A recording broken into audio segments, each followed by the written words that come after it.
folks. We're going to get going in about 2-3 minutes. There's just a few final people getting registered, and then we'll kick this town meeting right off. Sorry for the delay.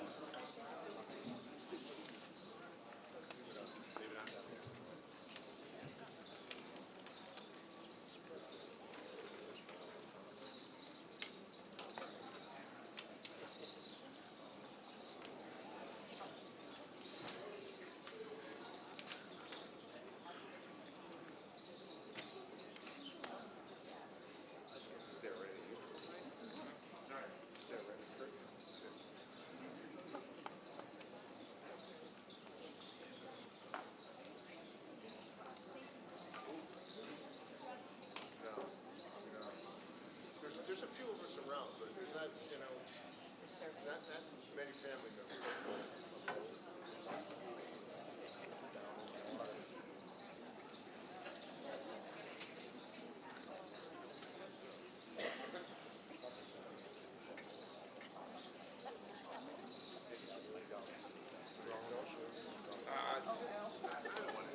There's 2 or 3 people.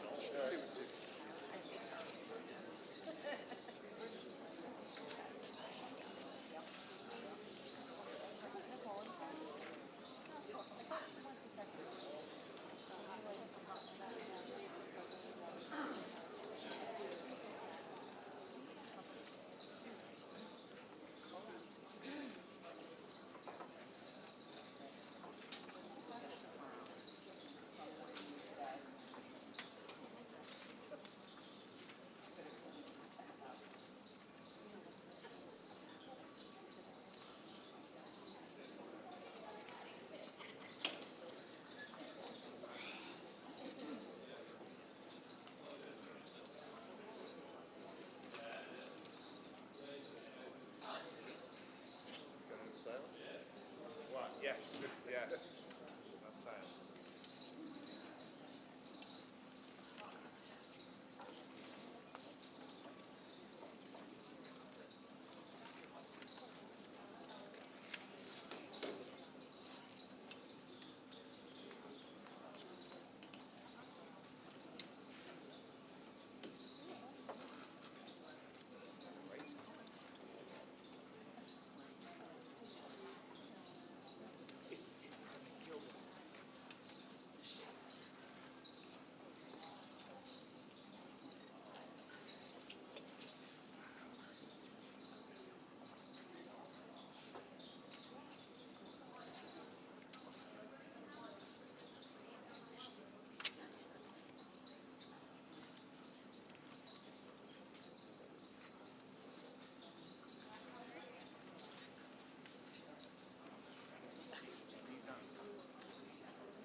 Good evening. Welcome to the Town of Winchester Annual Budget Meeting for the fiscal year July 1, 26 to June 30, 27. Please rise for the Pledge of Allegiance.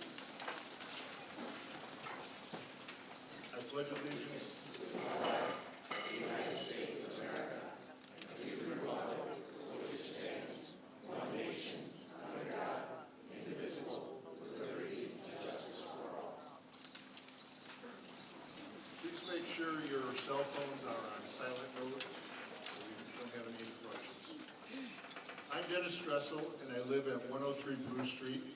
The Board of Selectmen asked me to act as the moderator for tonight's meeting.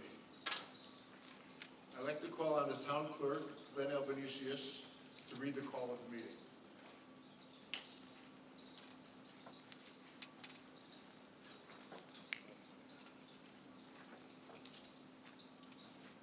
Thank you, Dennis. Welcome, everybody. The call of the meeting is as follows. Warning to all persons entitled to vote in town meetings of the Town of Winchester, County of Litchfield, the State of Connecticut. They are hereby notified and warned that the annual town budget meeting will be held at 7 p.m.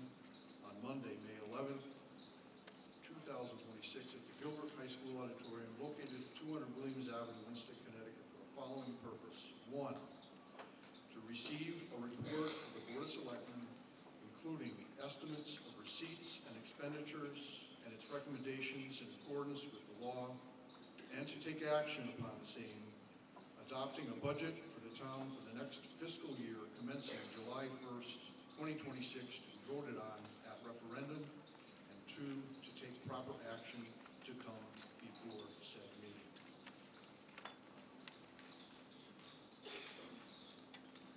Thank you, Glenn. Tonight we will determine the date of the budget referendum, provide further details of the budget, and give attendees the opportunity to speak, ask questions, or make motions to reduce budget items. To take effect, the budget must be approved by a majority of voters via a townwide referendum. By town charter, the referendum must be held 14 to 21 days after the date of this meeting. This means the referendum must be held between May 25th and June 1st. The registrars have recommended the referendum be held on Saturday, May 30th, 8 a.m. to 8 p.m. at Pearson School. Can I have a motion to schedule the referendum? Hi, Jessica Tessman, 204 Walnut Street. I make a motion that the referendum be held on Saturday, May 30th at Pearson Middle School from 8 a.m. to 8 p.m. Thank you. Do I have a second? Second.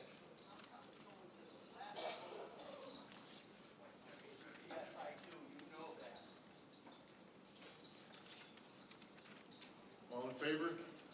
Any discussion? Any discussion? I'm sorry. About the date? All in favor? Opposed? The motion passes.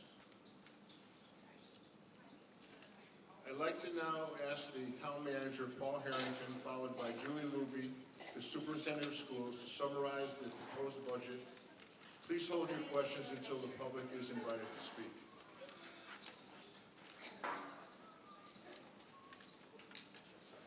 Thank you, Mr. Dressel. Good evening, folks. My name is Paul Harrington, town manager here in Winchester, Connecticut. Proud that this is my third budget presentation to all of you. If you've been through a few of them, you'll see that we talk a lot about where this budget comes from, where it goes. We talk about the revenues and the expenses.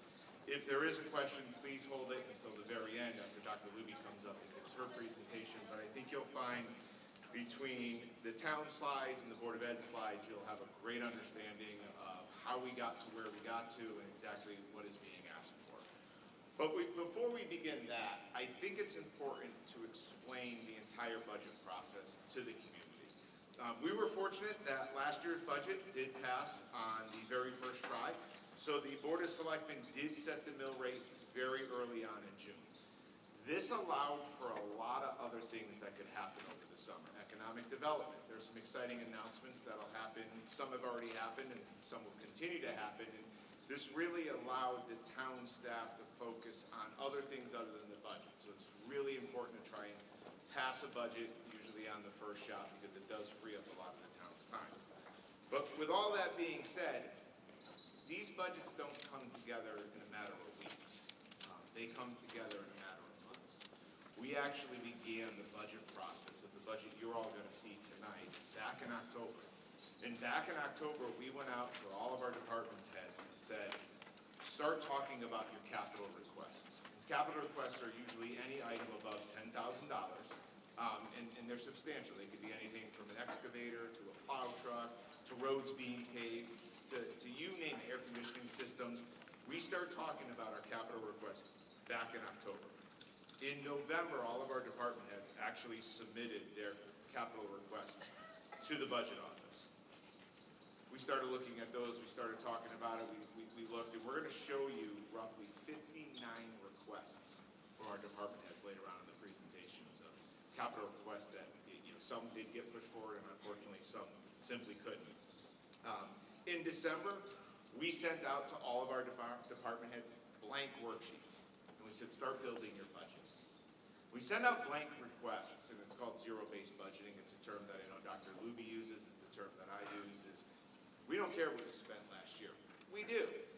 But we want to know exactly what you need, what the new goals are, and what it's going to cost for each one of those items that you're looking to move forward. So both Dr. Luby and I do move forward with a zero-based budgeting, and we find that when you're building a budget from ground zero, you're really looking line by line by line.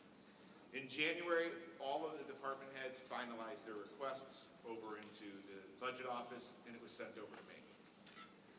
I was talking to a gentleman, he did call me a geek, and I took that as a compliment, because I am when it comes to budgets. In February, I got to sit down with each one of our department heads and go line by line by line of each one of those budgets. And we looked at what they were looking for.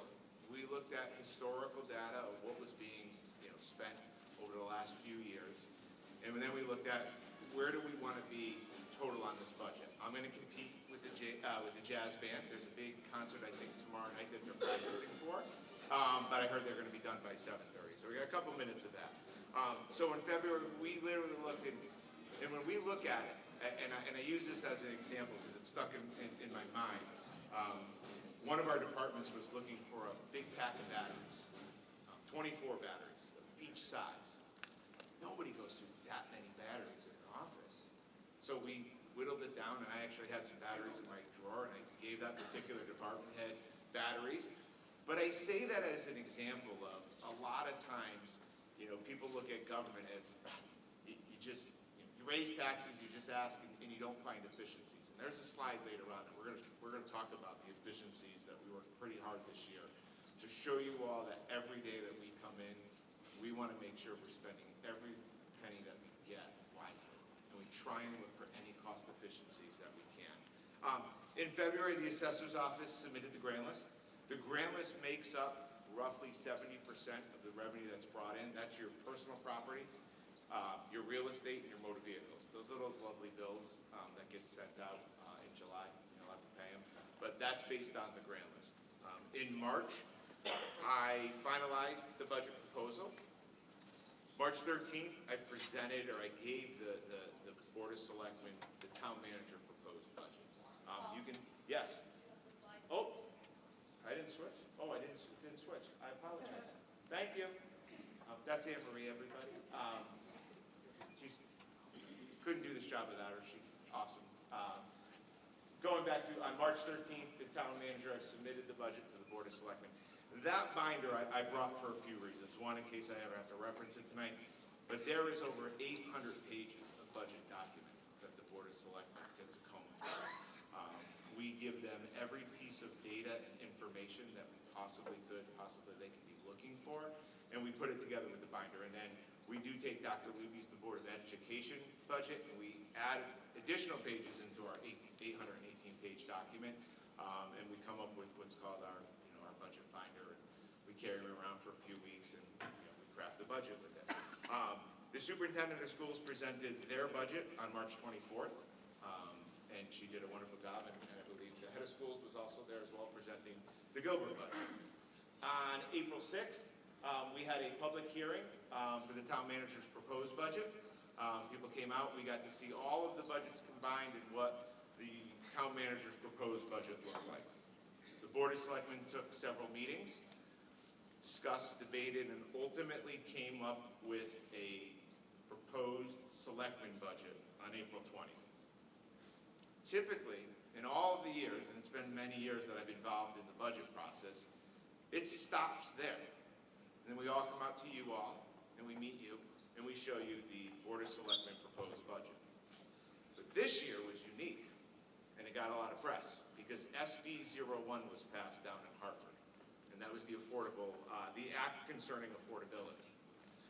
The timing couldn't have been any better. It was a Saturday night when they passed that bill, and we had a selectmen's meeting on that Monday. So I actually sat down and read the 700-page document and was prepared to discuss with the board. And we're going to talk about exactly what the Affordability Act did to the town and to the Board of Education. It was all positive. On May 4th, the Board of Selectmen did take and discuss the Affordability Act into the budget. State law allowed them to do that. And then here we are today, May 11th, I'm presenting all of the work that we've been working on for several months here tonight to go to referendum, which sounds like it's dated May 30th to vote on what you all think of this proposed budget. Let's talk about grant listing. And this is one of the most positive things because the last 2 years that I was up here, unfortunately, I had to present grant list decline. Happy to report this year we have grant list growth. And we've got it growth in 2 areas. The first area would obviously be our real estate, which roughly went up $4.9 million. We did take a little bit of a BAA adjustment. The motor vehicle grant list went up about $1.6 million. In no fault of our own, and you're going to hear this a couple times tonight as well, our personal property grant list dropped. It wasn't because businesses left town. The state changed what we could tax on personal property, so it actually cost us money because we couldn't tax what we used to be able to tax. But happy news, grant list growth up almost $6 million, which is a positive. That means the town is moving in the right direction. And I think I said it last year and the year before that, it doesn't happen overnight, folks. It's happening. Don't lose hope, but it is happening. There's huge momentum going on in this town right now. So please, please, please, don't lose hope. Each additional dollar that we add to the grant list just helps out each and every one of us because the tax bills are now being spread out among more items, more people, more homes, more businesses, more personal property. So what do we do with the grant list? Well, it's revenue. So here are the different buckets of revenue that we get. And another one of my favorite slides is you look at state aid from last year to this year. You can look at all the different line items, but state aid remained the same, $8.9 million, and I am rounding. You know what, if you go back to last year's presentation, it showed that state aid stayed exactly the same. We have stayed flat with state aid, 0 increases year after year after year. Meanwhile, I had fun when we were preparing it. Here's another slide that was last year, but I updated it. Right now, the state is sitting on $4.3 billion, with a B, billion dollars in their rainy day fund. Last year, I reported that the state had $4.1 million in their rainy day fund. They added an additional $230 million in this year alone. Now, I just did real simple calculation of math. Excuse me, I'm gonna.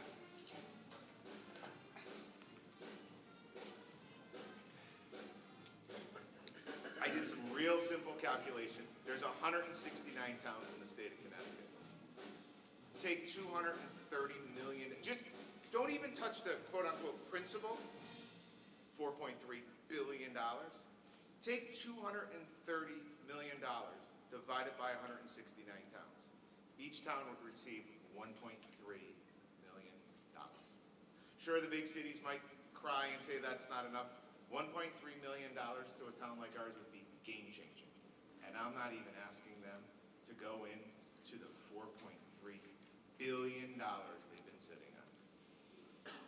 Crazy. Talked about this a little earlier, the Affordability Act that was passed on May 3rd.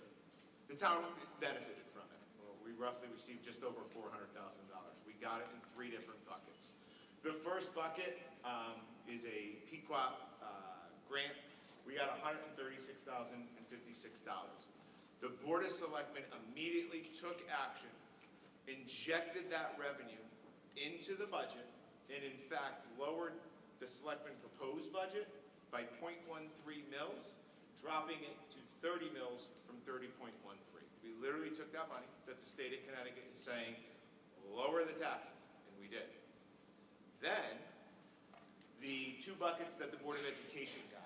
You got the Education Equalization Grant and the District Relief Aid as well. $320,000. That is a grant. That is a one-time, and you can't predict the future, one-time injection of money to the Board of Education. Board of Selectmen met on that Monday night, said we were just going to get the money, and give it right over to the Board of Education just as a grant. The Board of Education gets several grants throughout the year. This $320,000 goes directly to the Board of Ed. Per the law, it was a 717-page concise document. No, it really wasn't. But 717 pages, it literally said that regional and I'm paraphrasing, Board of Education's direct exactly how the money is spent. So $320,000 goes into additional Board of Education. You're going to see that outside of the budget. So when we look at Board of Education numbers, you're not going to see the additional $320,000. We are literally going to pass that money on to the board. The board can elect whatever it wants to do with it. So hope that answers the questions. If there are questions later on, we can talk a little bit more about SB 01. But the Board of Selectmen took immediate action, did what I believe the law was intended, take the Mashantucket Pequot grant money, lower the overall tax burden, and then give the money that's meant for education right over to the Board of Education. So roughly just over $400,000 did have a good impact. It wasn't a great impact. I would have loved to have $1.3 million of the $230 million that they put into their surplus fund, but still, nonetheless good. I love doing little graphs just to, it tells a story a little bit. When you look at the different revenue sources, 74% of how we pay for expenses is still through, taxes that we send out to all of you. State aid, 21.5%. And a lot of other little categories, but a lot of other little categories do add up. Interest and dividends, 1%. But 1% is still helping keep the mill rate down, the tax burden down, other revenues, transfers from other accounts. So a lot of little categories, but it does add up over when you're putting the whole budget together. So we have all this money that has now come in or will come in. Now we have to tell you all how we're going to spend it. So you can look, we break down each particular section: general government, public safety, public works, trash recycling, the list goes on and on. Most importantly, I want you to look at the right-hand side of the screen. You see some 3s, you see some minus, you see some 1s, you see an 18, you see a 36. We can sit here, we can debate roughly where inflation is. Before I came over, I saw that inflation is about 3.3, 3.5%. When you look at each one of those categories, we did a really good job staying right where inflation basically is landing. The two big outliers, right? Everybody's heard about the health insurance increases. On the town side, we're fortunate that our health insurance, we are switching up our plan a little bit. We're going to a state partnership plan. We're taking a 7.9% increase compared to Anthem. If we stayed in the existing plan, would have been close to 36% increase. We were happy, we were fortunate that we were able to make a switch. And these are just different efficiencies that we look at. We look at everything, and we felt, well, 8.9 is sure a heck of a lot better than a 36% increase. Debt administration, you see a large increase, 36.6%. That jumps off the page. And the explanation with that is back in 2022, you all approved that road bond. We had to go out and get more of the money to go fix more of the roads. So it wasn't new money. There was a rumor going around, we're paying interest on this $23 million. We're not. We're borrowing money as we need it. The coffers were getting a little bit low last summer. We went out last summer. We borrowed an additional $8 million. The first payment comes due the following budget year, which is driving the increase of 36.6%. And the other one was other shared costs, small dollar amount, $77,000, but an increase of roughly 18%. We took some stuff on each of the budgets and realized that a department was paying for something that other departments were doing. So we took the decrease on the department side and really put it where it belonged, and we put it in the shared service line, because the police department shouldn't be paying for radios that everybody's using, or public works shouldn't be paying for this that everybody's using. We have a shared service line, so we were able to take decreases on the department side, but really put it where it belonged. In total, You can see our expenditures roughly went up $1.3 million, 3.1%. You look at last year's budget, look at the proposed budget, 3.1% increase on the expenditure side. Breaking it down into other pieces as well, you can look at across the entire circle. Board of Education, no different than any other town. In fact, some Board of Educations are actually much higher than 60%. They're in the 70% range. But you can see how each department breaks down into, you know, that roughly $42 million budget. Capital plan. Talked about that a little bit earlier on in the presentation. Again, 59 requests came into our office in December. You can see all of the requests that have been put up there by all of our department heads. I'm not going to pick on any particular one, but 59 came through. Capital requests tend to be one of the most expensive things in a budget. There's no item that is a $500 item that you're putting in your capital. These are very expensive items. 59 items came through. I had the daunting task of narrowing it down, and we narrowed it down to 27 projects. These are the projects that are getting pushed forward. These are funded by either taxes being levied, using money from our savings account. So at times we'll have surpluses after the budget year is finished. We put that money in the savings account and then in fact reinvest it back out into the town. So we're not sitting on a pile of cash and then asking you for more. We're actually taking the savings and buying capital items with it. So 27 projects will move forward. If you're really good with your eyes, those are the items. Again, and those are the dollar amounts. This presentation will be available tomorrow on the town's website, so please don't try and squint your eyes. We'll make this available first thing tomorrow morning. So budget summary. What does this all mean on the town side? We had some upward pressures this year. Increase to maintain high quality education in Winchester Public Schools and the Gilbert Schools. We need quality education. Quality education costs money. We want new families moving in. There's a proposed development that should be coming together over the summer. If we don't have quality education, families are not going to elect to live here. I think I've been beating this drum for every year I've talked about budgets. Unfunded state and federal mandates of out-of-district special education and transportation. Partially funded state mandates for early voting equipment and staffing.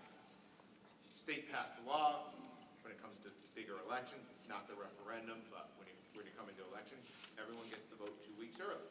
It's great, but there's a cost to that because all of our registrar voters are workers that work in the registrar's office. They don't work for free, folks. But the state law does mandate that we do open the polls 2 weeks early, 8 or 10 hours a day, 12 hours a day, and on weekends. There's a cost to that, and the state doesn't cover all of the costs of early voting. Increased operational costs driven by inflationary pressures. We're all experiencing that at home. Unfunded state and federal mandates for out-of-district tuition and education. No increases in state aid for several years in a row. 5-year debt service payment that I talked about, that was the increase of about $400,000. And then labor contracts do come up from time to time, every 3-4 years. We had to renegotiate some of our labor contracts as well. It wasn't all upward pressures though, because when you look at this list, compared to the downward reliefs, this list is far bigger. And this goes back to something I had said earlier in the presentation, that we look to maximize every dollar that comes in to the town. Some downward pressures that we were able to achieve this budget, did nearly $6 million in grant list growth. Change in the municipal information technology, we went out and got a new IT company. That actually saved us money, and we're actually having a better IT company service our town needs. Renegotiation of the state enrichment contract to generate additional revenue. Anytime there's a contract, I look at that as, ooh, can we renegotiate? Can we get more money? Can we pay less money? And we do that with every single one of our contracts. Strong investment management by our finance generating the interest earnings. I think this year we're on track just with our investment earnings. We're going to make $729,000 just on our interest earnings this year. We do a great job reinvesting our money and making sure that we can get as much money as we possibly can with money that's sitting in our savings account. Sale of tax delinquent properties to private owners, adding to the tax base. Delinquent taxes that have just sat on our rolls. The Board of Selectmen took action several meetings ago that allowed me to enter into a contract that if you are delinquent for several years and owe more than $10,000, we're going to sell your property.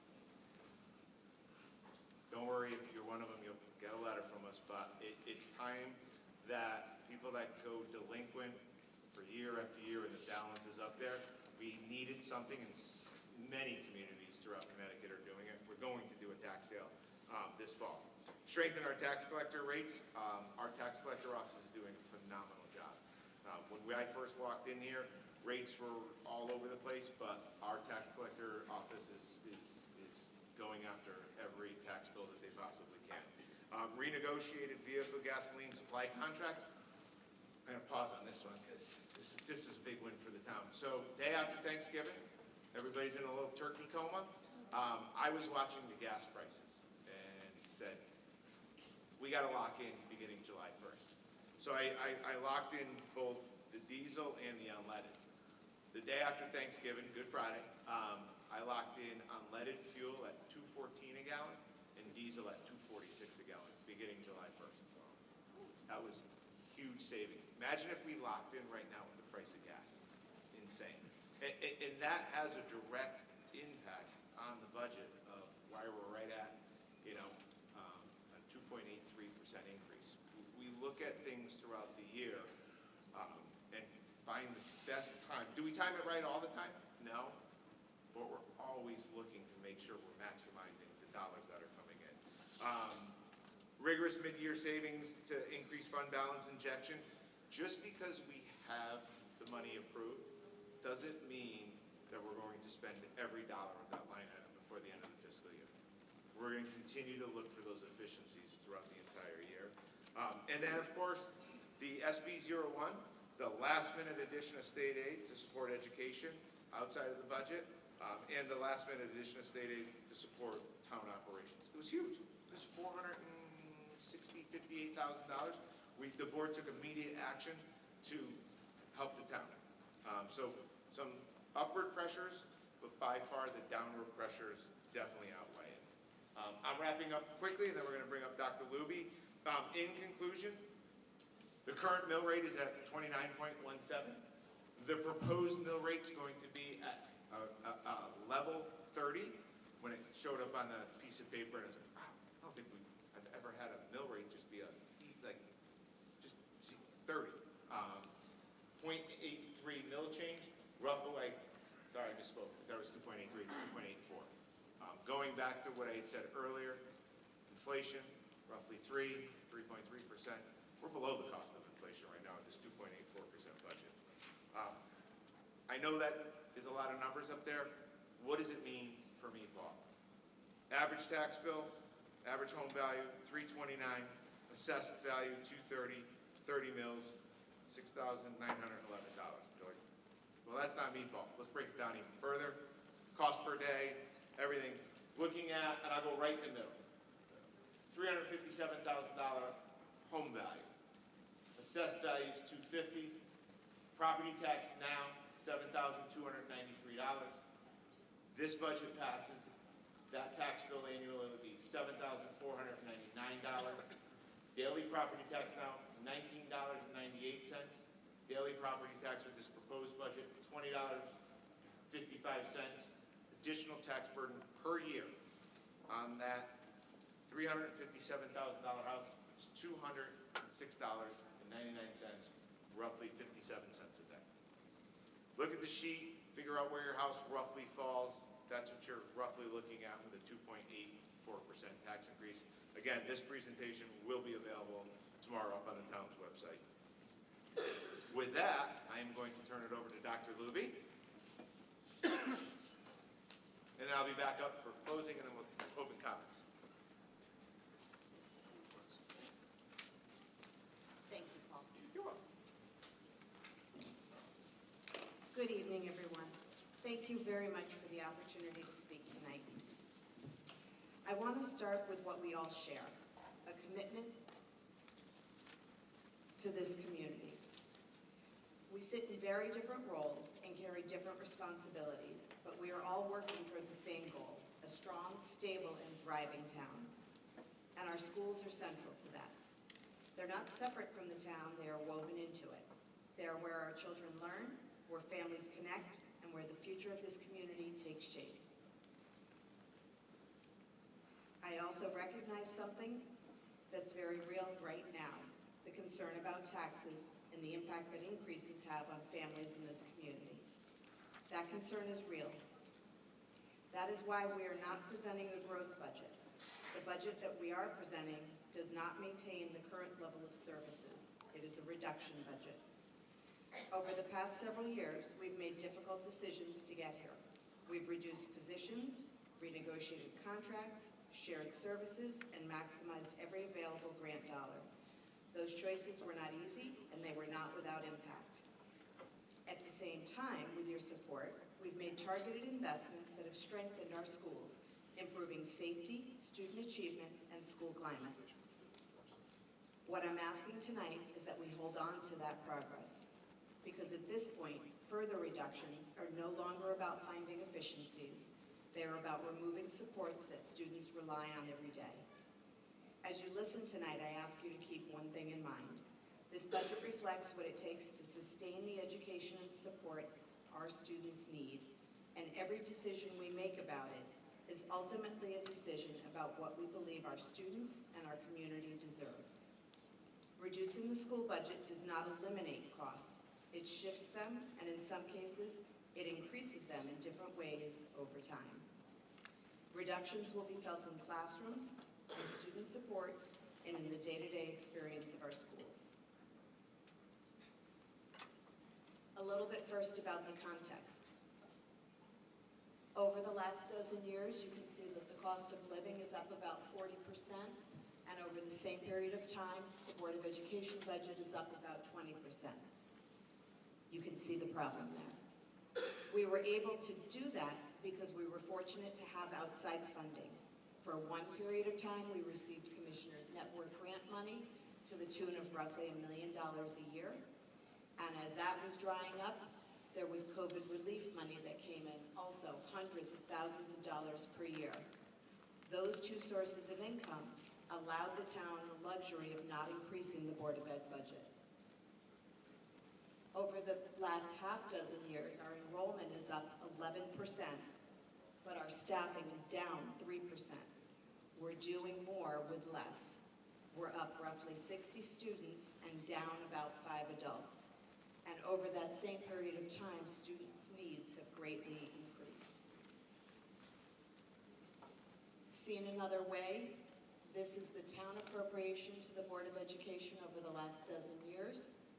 It's been said that we've received large increases in recent years. Comparatively, this is true. Again, if we had had modest increases each year, there would be no jump in the current years. In fact, our budget would be roughly $28 million right now if we had simply moved with inflation. The budget we proposed tonight is $25 million. I'll echo most everything Paul said, so I'll be brief. We, like Paul, begin with our goals and our priorities. We start with nothing. We make no assumptions that we'll do the same things again. We examine every single thing in the current budget. We look it over. Is it working? Is it worthwhile? Do we need to put it into this year's budget? Can we eliminate? And in fact, in just about every single area of the budget, we have reduced spending.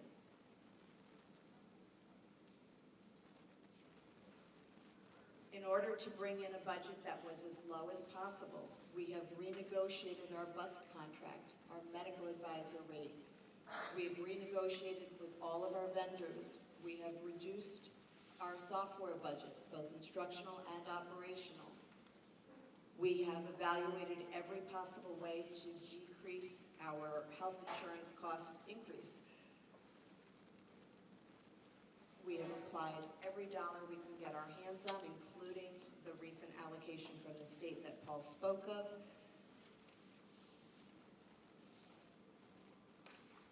So, as I mentioned, over the last couple of years, we have been going backwards, cutting back, cutting back, cutting back. We've given up teacher, speech and language, assistant, as well as pathologist, paraeducator, academic interventionist, and all the things on this list in prior years, the last couple. This list that you see here is the list of positions that needed to be in this year's budget and are not in it. These are the positions we need to meet students' needs. Sorry, that was awkward. None of these positions are in our budget, but we really wish they were, and we look forward to a better year where they can be. Additionally, based on recent cuts, these are positions that were in our budget. They are currently in our budget. These are people who exist in our school district. We are eliminating a grade 2 teacher, preschool, academic intervention, our person who does all of our state reporting and manages all of the student information, as well as the assistant director of student services. All of these are impactful cuts that will have easy to see and recognize impact. So I'll loosely use the term status quo and say to you that had we simply continued to do the things that we do now, if we just took this year's budget and graduated it forward with whatever increased costs there were, the budget would have been a 9.08% increase. I've only been here in town a couple of years, but even I know that would have been a stretch. Right now, you see in red there all of the eliminations of current services, and the budget that we proposed tonight is a 4.4%, $1 million increase. Broken out by comparison, you see the current year's adopted budget, the proposed budget for the next fiscal year, the size of the increase, and the percent. This is how the money gets spent. Everything in blue is spent on K-6 students, everything in orange is spent on 712 students, and everything in green is spent on the students who get their education outside of the district, whether for special education purposes or in choice programs. While the appropriated budget is $25 million, I'll remind us that we get just shy of $8 million back from the state to defray the cost of education to the taxpayers. So the cost of funding our schools to the community is $17.9 million. This is how the money is spent across cost centers to support our students. And this is what the current increase looks like. And I make mention of this because, as I'm sure you realize, there are always aspects in a budget of things you can control and things you can't control. So when we have a cut, the thing I can control is the K-6 program. So for the coming year, the K-6 program does not, in fact, have any increase at all. It has a decrease of $172,809. The Gilbert School has an increase of $435,765, and our out-of-district spending is increased $793,744.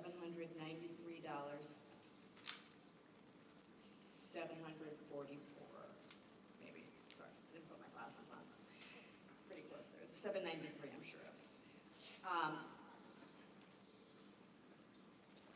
The other piece I want to draw your attention to, it's funny, no matter how closely you follow the process, and I think we're all saying the same thing, I'll talk to someone who says, okay, so we got $1 million cut, but you can take that out of like supplies and things, right? So this is the part of our budget that's controllable. These are the variables. We spend $22,000 for students' field experiences. That's when the Connecticut Science Center comes to us, or we go to them when we take the children to White Memorial, or we take them to see a show. Any of the things we do, that's $22,000. Our instructional supplies, so think math workbooks, copy paper, whiteboard markers, is $72,000 for a total of $94,000. That's it. So when there are cuts, they are human beings. That is the only expense in our budget large enough to make a difference when we cut it. So one of the things I want to say to you is, we're still also really proud. We are doing a lot with a little. We have a comparison group on the screen. These are districts whose free and reduced lunch rate is similar to ours. And according to the State Department of Education, that makes a valid comparison group. So these districts, which have similar percentages for free and reduced lunch, when looked at together, will show you that we are in first place with science, and not just by a little bit, but by a lot. We are in second place for math and third place for English language arts. And we are really proud. So since tonight is really about the dollars, I want to talk a little bit about a return on investment. The Winchester Public Schools are shaping the future of this community. The work we do with our kindness crew and our DARE program and our school-based health center are helping our students grow into healthy, kind, self-aware adults. We are teaching them to think and interact, and they are the future of this community. We also support and connect families. Through all of our events, we help families find resources, we help families interact with one another and interact with their children's education. We provide parents education on things like keeping kids safe with technology or how to manage big behaviors at home. So in our work, we also support and connect families. Finally, also as a part of the return on investment, we are helping to grow this community. We celebrate the heroes within our town, we bring the community into our schools, and we bring pride to Winchester. Lastly, we are good community partners. We work with all of the local organizations to increase the services that are available for our students and our families. We work with AMP and the YMCA and the local college. So a few things that come up as we prepare this budget and as we talk about it over the many months, as Paul said. How was this budget built? As Paul described, we start with no assumptions and we put things in that are necessary going forward. What was eliminated from this budget? You see the list there. We did actually eliminate the school safety officers. So where the state of Connecticut, Paul, what was that number? $4 billion? $4.3 billion the state has? So we have $400,000 in our emergency reserve, a little bit different kind of reserve than the state of Connecticut. But the Board of Education felt strongly about these positions and is using 1/4 of our emergency reserve to keep the safety officers another year. So why is the increase so big? Well, simply said, the cost of everything has gone up. Out-of-district special education transportation and tuition is up just shy of $800,000. The Gilbert school tuition is up $500,000. The cost for our insurance is up $600,000. When taken together, that's almost a $2 million increase. However, the Board of Education budget is only up $1 million. To do that, we are losing ground. So frequently, a good superintendent will look for ways, always a good superintendent will look for ways to mitigate an increase. When I talk to my colleagues, they say things like, oh, I have to give up my library aides, or yeah, we're not going to provide transportation to the out-of-school magnet schools anymore, out-of-town magnet schools anymore. We don't have those things. There is nothing in our budget that doesn't have to be there. So we have reduced all the positions, we have cut everything we're not legally required to do, There is just nothing else to cut except for essential services. Another thing I want to say, because it often comes up, well, you know, can't the teachers go without a raise? Our teachers, for more years than I can count, have given up their raises in town. Our starting salary is $44,000, which is almost the dead last district in the state of Connecticut. And I'm going to say to you that our teachers are pretty awesome, and they work incredibly hard, and this pains me. Also, I want to say to you, has anyone looked this over and looked for the waste? Yes, absolutely. This budget has been poured over by the Board of Education, the Board of Selectmen, the administrators in town. Everyone has looked this budget over, looking for ways to bring it down. At this point, there really is nothing else that can come out of the Board of Ed budget. Anything else that comes out, class size is going up into the 30s. So as I stand here, and I've been saying to people, it's a really tough sell, right? This budget's rough, there's nothing good in it, but I want you to support it. So here's the thing, we are committed to doing what's right for kids. We need to pass this budget, we will make it work. If it gets further, it's gonna really get ugly. We want the budget to pass so that we can get back to the business of what we do best, which is focusing on the children and their education. We are committed to the school climate, we are committed to safety, and we are committed to achievement. And with this process behind us, we will get back to that good work.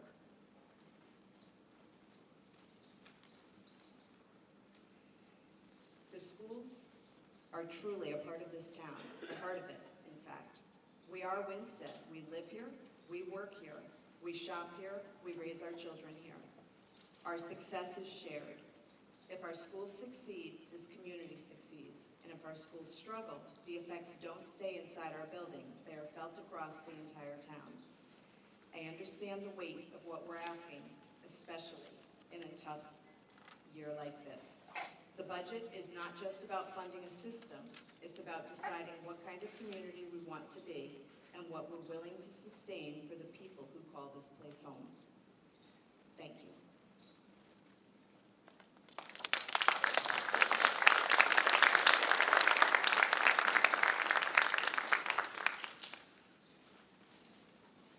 Thank you, Dr. Luby. Just a few other comments, and then we're going to open it up. But before I move on to the referendum question, there are two individuals that are behind the scenes that do tremendous work with this budget. It's Tom and Anne Marie over there.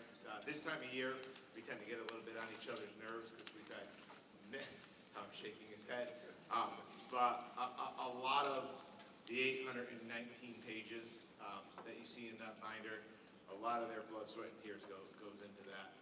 Anne Marie's now pointing to Tom, but they do an awesome job. They keep me on my toes. They tell me I can't do a lot of stuff. So it's good. But thank you both. It needs to be publicly recognized. So thank you.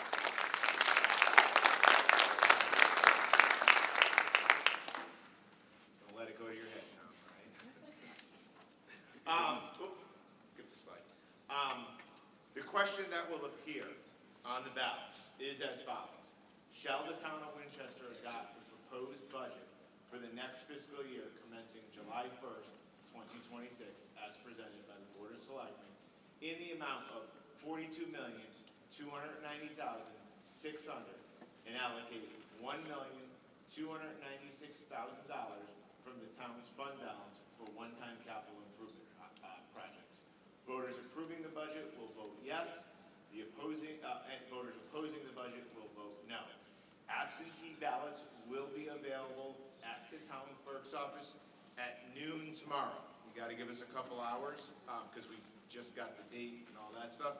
So as of noon tomorrow, anytime that the town clerk's office is open, meaning town hall, you can stop in, pick up an absentee ballot application, fill it out, and receive your ballot. Starting tomorrow at 12, that goes all the way up until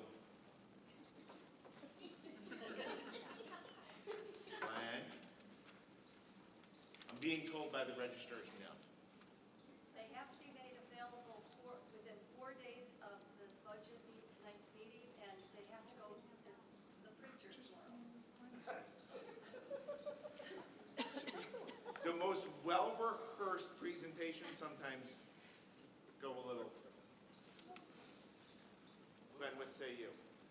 Well, we'll have whatever's decided here in a ballot form by noon tomorrow.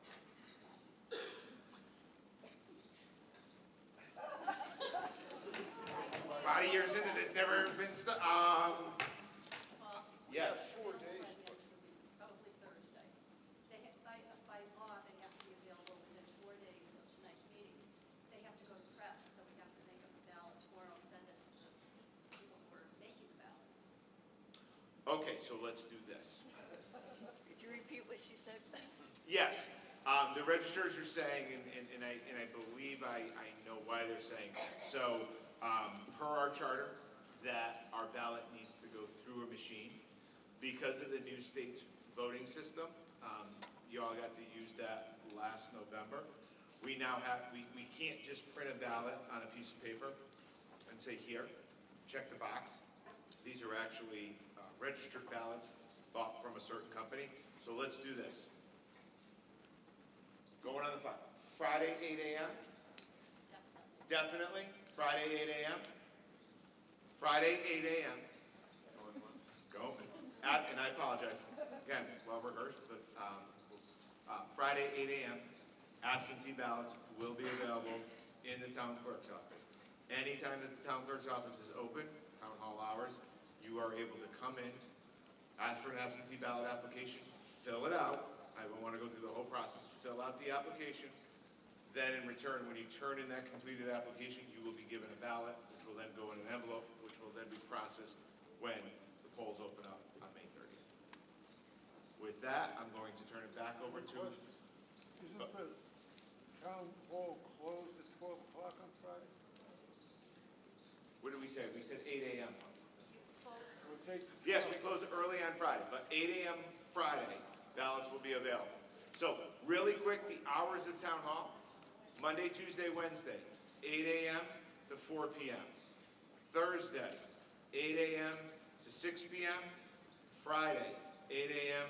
to 12 p.m. So if you're work to 5, come on over. We cannot, per state law, because the election is less than 3 weeks, we cannot actually mail you an absentee ballot application. State law requires there be 3 weeks because of the whole mailing process. So if you call the town clerk's office and say, hey, I'd like to get an absentee ballot mailed to me, you can't do that per state law. We looked into that today. There has to be 3 weeks between this meeting being adjourned and going to referendum. But you can stop in the clerk's office, any of those hours that I was just discussed, and ask for an absentee ballot application, fill it out, in return, turn that into the clerk. They, in return, will give you a ballot that you can fill out right then and there on the spot. You don't have to go home or anything like that. With that, I'm going to turn it over to Mr. Dressel, but I'm sure I'll be back up for more questions. Thank you, Paul and Dr. Luby. Now it's time for the public portion of our meeting. We have 5 people signed up to speak, but if you didn't sign up, we'll call you up after the 5 people have spoken. Mr. Moderator, I would like to speak before everyone else, please. I didn't hear you. I would like to speak before everyone else. Okay, right now? Yes, sir. Okay. Now's the time. Bill Hester. Thank you. Thank you, everyone. I do have some notes here, and this is not on the fly. So I just want to thank you all for coming. And I do have a few things to say here. I want to thank the town manager and all the staff, the public works, and all the hard work that they've done. I actually sat in on some of those meetings with Paul and Tom, and they were pretty brutal at times. I want to thank the elementary superintendent, Dr. Luby, and the Board of Education, and all of that staff. I also was at every one of those meetings as well. And also would like to thank Superintendent from our middle and high school and that Board of Education. And as he quoted is, desperate times stand for desperate measures. So emotional arguments need to be tempered by fiscal responsibility and prudent management. Funding a broken school system is irrational spending. So I hope that the three of you, as this next budget process, hopefully this will pass, that the three of you can actually get together a whole lot more often and discuss things, because it doesn't seem like that's what actually happened this year. A special thank you to the police, the fire department, and the ambulance service. And the fire department's always here every single year. All the volunteers for their unwavering commitment to all of us in our time of need. I'd also like to thank Representative Jay Case and Senator Steve Harding, because they're our voices up in Hartford, and I know they've been fighting for some of this money that I've been sitting on. And that the Board of Selectmen, which is also your Board of Finance, we are your voice, and we've heard you all loud and clear. So, over the last 3 years, I've taken time and effort to learn what's been happening in town and in the state. So I'm going to share some facts. We have the second highest electrical rate in the nation. We have the second highest property tax. We have the third highest tax state in the nation, and the seventh highest motor vehicle tax in the nation. And as you heard, there are several mandates, funded and unfunded, that we have to deal with every single year. So these facts that I'm going to share are from the historical appropriations that the Board of Ed presented to the Board of Selectmen and that the taxpayers approved. From the years 2026, our schools received, taxpayers approved, added to the budget, $3.3 million. And some of you are actually in here tonight that were on those boards. From the years 2023 to 2021, I'm sorry, let me go back a little. Our middle and our high school received a little over $1 million in that 3 years. The elementary school received $2.3 million in that 3 years. That's above their budget. From the years 2023 to 2021, our middle school and high school received a little over $1 million. From the same year, our elementary school received $13,945. That's the most money the elementary school has received in over 13 years. Total combined, what we did, the $2.3 million that they just received those previous years. And some of you folks were sitting on the board then, and you heard the appropriations from the money. Because of the ARPA money, the budget was never increased on our elementary school. That was absolutely irresponsible. We've had some grandless growth. You heard Town Manager Harrington talk about that. And all the hard work that he's been doing to help grow that grand list. When he was first hired, that was one of the things we tasked him to do, was to grow the grand list. Because without that, we are going to go backwards. So I've said this before, to cover $2 million, you need 400 homes paying $5,000 a year each. And we're all in this together, folks. And my hope's that this budget does pass. Because if it fails, it's not going to go up. There will be more cuts made. So in honor of our 250th anniversary that's coming up of this country, the First Lady, the very first First Lady, Martha Washington, was quoted by saying, "I am determined to be cheerful and happy in whatever situation I may find myself. For I have learned that the greater part of our misery or unhappiness is determined not by our circumstance, but by our disposition." So I also want to thank all you taxpayers that pay your taxes every single year. And I truly mean that. Because without you folks, we would really be sunk. So, thank you.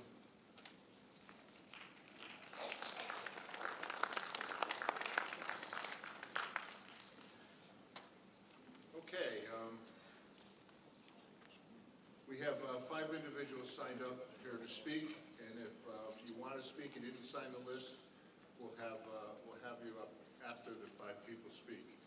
Please limit your speech, your comments to 3 minutes. State your name and address. Any motions must be related to decreases in line items in the budget. Motions properly made and seconded must be approved by a majority in order to pass. Vote will be by paper ballot, not machine, Paul. If you make a motion to reduce an item in the budget, it must include an account number and the dollar amount. First speaker is Jim Bialy.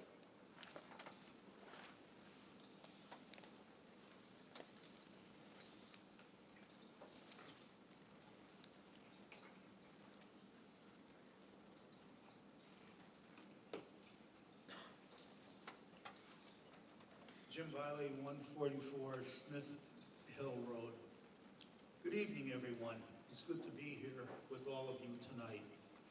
I saw the post from Jay Case that we received nearly $321,000 to the school. And that's great. But the question I have with this, is it for a one-time item? Okay, because otherwise, if it's part of the budget, we're expected to pay it each and every year. Okay, I'm getting the indication that's not the case. Good news. Okay. Gilbert School. There was discussions about signing a contract with Gilbert for 10 years. That might be a problem if things go wrong. Anyways, I don't know where that stands, but my understanding, if that happens, and it was noted in the newspaper, that Gilbert would then be able to charge whatever it is they want for tuition, and the town would not have a say, and neither would the people in referendum. So it's an incredibly dangerous thing to give Gilbert a contract, and I'd like to know also, what would Winsted get in return for that? Last year, we gave the school nearly $63,000 increase in pay and benefits to school staff. And I'm wondering how much we gave for pay and benefit increases this year. Not sure if there was any. Okay, so you many can. positions that our payroll line is much smaller. Okay. Last year's school budget increase for pay and benefits came out to an additional more than $800,000. And I would just like to say that if we could imagine for a moment, if half of that went to our children, $400,000, what could we do with $400,000 given to our children in place of the $800,000 pay and benefit increase? We would be able to provide them with all new laptops, give them at least one more or more fantastic educational field trips, provide first-rate audio-visual department, and start building a science center that might even rival that of a small community college. And I say this just so that going forward, when we're considering the school budget, to please consider what could directly go to the children.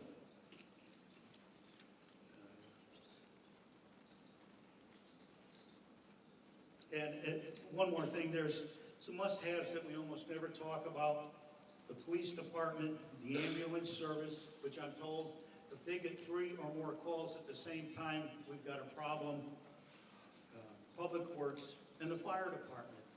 We most never talk about money for the fire department, and when I looked up how many full-time firemen we have, the answer came back, we have 1 for the entire town. I think it would be beneficial to hire a couple more full-time firemen. Okay, I will. And one more final thing. In order to grow the grand list, which is often talked about, and it's a good thing to help pay for the services, 2 things need to happen. One is that we keep our taxes low and the quality of our education high. If we can do that, we will not have a problem in growing the grand list.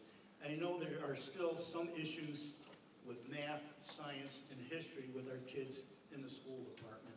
I know we're doing better than the state, but we still have plenty of issues. And in closing, I'd just like to say, good evening, everyone, and God bless you all.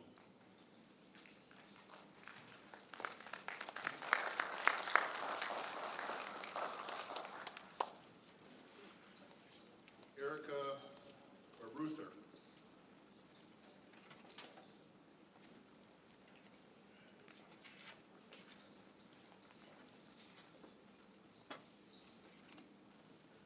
Hello, good evening.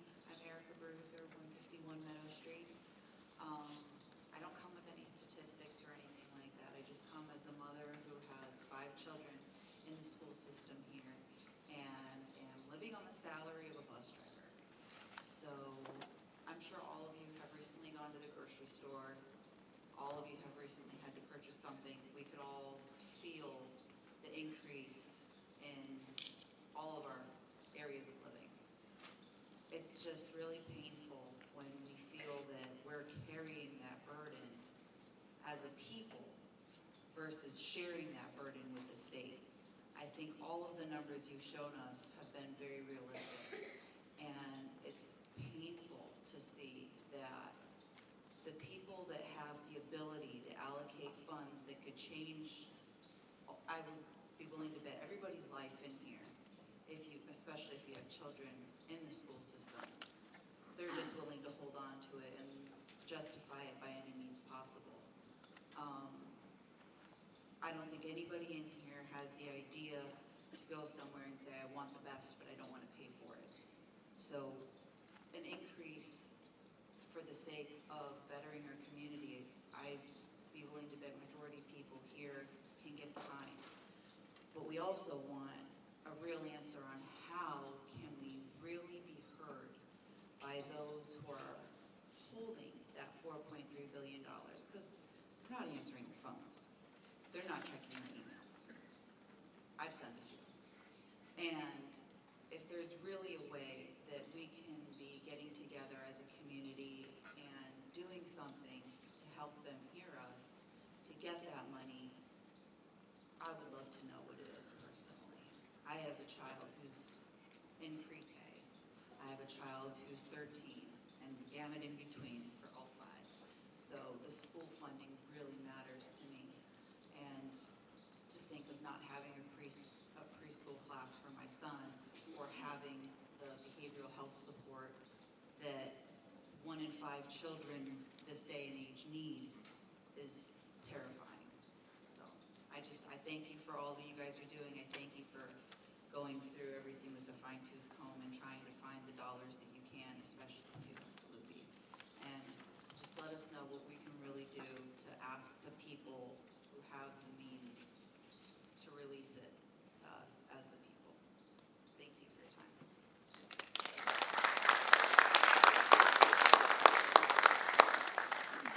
There was a question there, so, and I think it's an important one. How do our voices get heard? You're making phone calls, you're sending emails. We're not unique. There's 169 other towns. The big cities are definitely being heard. We do have what's called our local delegation that, we have a senator, we have a state rep.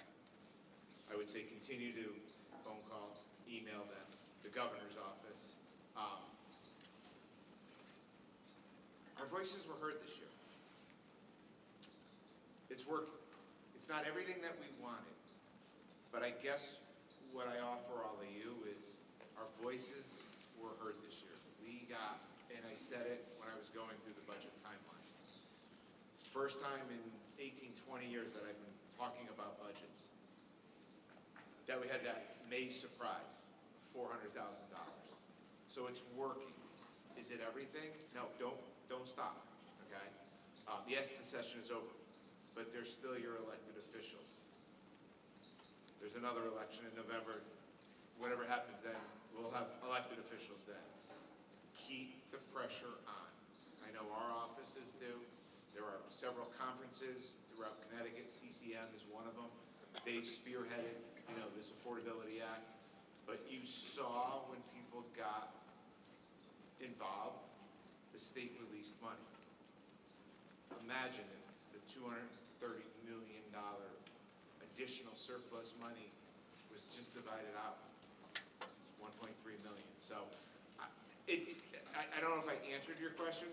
That was more of an inspiration of keep doing what you all were doing because it worked this year. It's the first time in all these years I've been putting budgets together that there was this May surprise, and it was a nice one. So keep doing it, all right?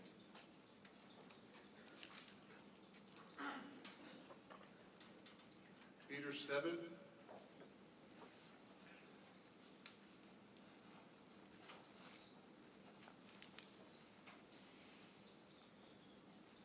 I am Peter Sebin, 105 Preston Road in Winchester. First, I'd like to say this is a controversial issue, and I'm not meaning to offend any people here, but it's an issue that's been coming up. A lot of people have been talking about it. I've heard it, but nobody has nerve to say anything. When I live in Winchester Center, I can't get to my street without driving 15 miles an hour down South Road or down Newfield Road. And then I talk to one of the students in school, and they tell me there's a bunch of non-citizens, American citizens in our school. And I know the cost is $23,000, I estimate, about per student. And I'm saying, well, is this a normal thing? Is this true? I'm not sure if it's true. But from what I understand, North Canaan has 14% of its students as illegal immigrants. And as a citizen here of America, and a resident of Winchester, I find it surprising that, not really surprising, but I think that our town should be looking into and have a process to identify if people actually live here in America or live here in Winchester or live in Torrington, because if someone lives in Torrington, they can't come to school in here. So all I'm saying is that it's a budgeted issue, it's a long-term issue. If a student's here for 10 years, it's $230,000. There's 10 students, it's $2.3 million over 10 years. So the question is how many students do we have that are legal immigrants in our town? What's the cost? What's the screening process? And should the budget be put on hold until we identify these costs and eliminate them? Thank you.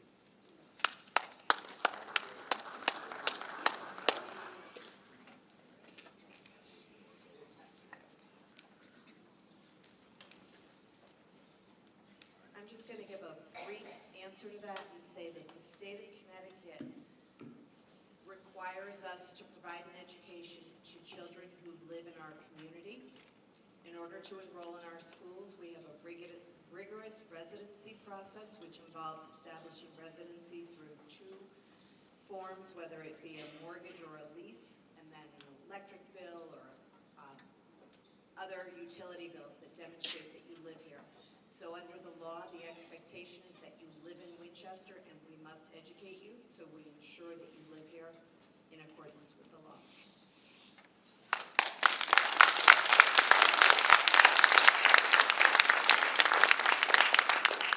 Lisa Taylor.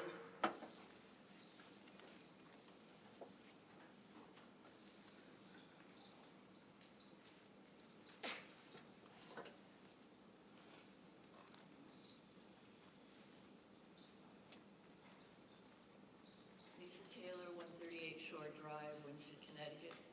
Born and raised here in Winsted and had an excellent education. Thank you. Thank you all for the presentations that you gave us. They were easily understood and can still be looked up. I wasn't going to sign up to speak, but something's been weighing on my mind now for a number of years.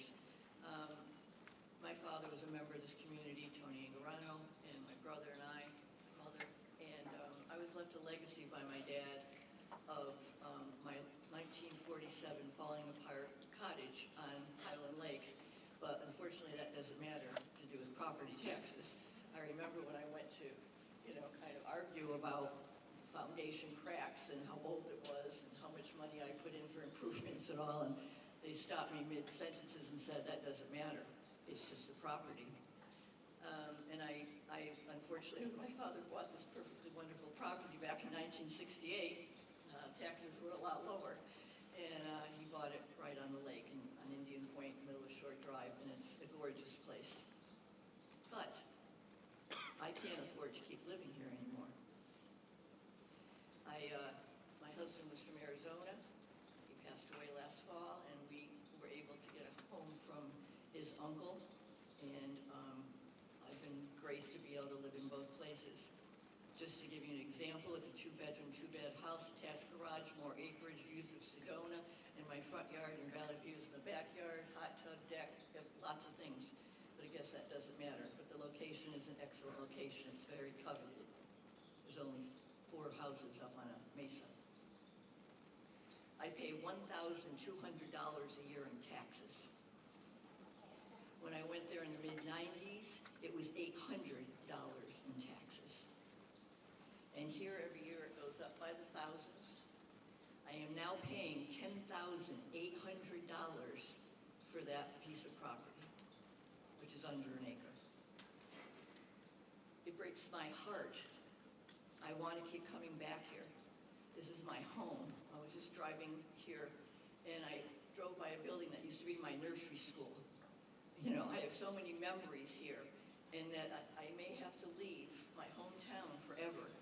And I'm 75, and I don't want to, because I'm going to be one of those delinquent taxpayers, I think, if I stayed. So, and I think children are the most important members of our community, but we can't forget the elderly in our community either, because we were the children here at one point. We're the ones that have been paying the taxes for a long time. I never had children, so I don't know what that's like at all, and I won't pretend I do. But we lost a lot of our elderly in this town, and I just wish that somehow we could come up with a way to help decrease the taxes of people over a certain age so that they can stay in their homes here in Winsted. I know a woman who's living out of her car on the way up to the lake because she can't pay whatever, she's delinquent, I think, I don't know, and they'll probably sell her house if they haven't already. And she literally said, I just saw her again, and I said, did you spend the winter here? And she said yes. She lived out of her car, just off the road, going up the hill of the lake. And that is a very sad state of affairs. And I think we need to focus on some of us who are a little bit older, and this is our home. And I don't want to lose my home. So I don't know the answer to it. I just heard that some municipalities have some kind of tax less for people over a certain age so that they can stay and continue to live in their homes that they were either inherited, grew up in, or bought with their own hard-earned money. So that's all. I just more of a bitch than a solution, but thank you.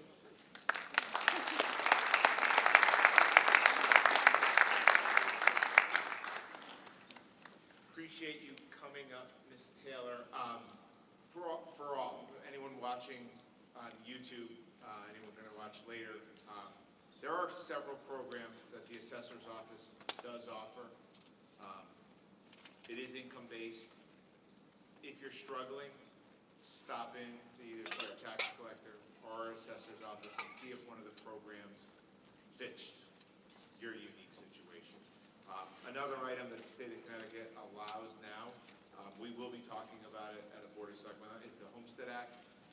It's looking at capping taxes on homes if it's your primary residence. So currently there are programs being offered. Don't reach out. Reach out to us at Town Hall. Let's see if there is a program that can keep you in your home.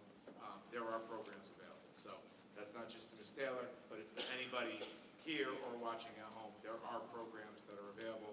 Could be additional programs down the line, but there are programs right now that could keep you in your home. I really don't want your home. The town doesn't want your home. We'll do everything we possibly can to try and keep you in your home with the programs that are being offered.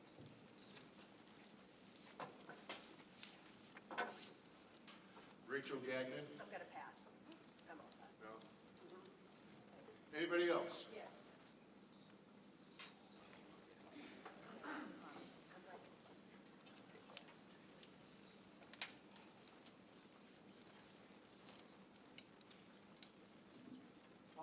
Braunstein, 150 Rugbrooke Road. Could I see the posed question again? Thank you.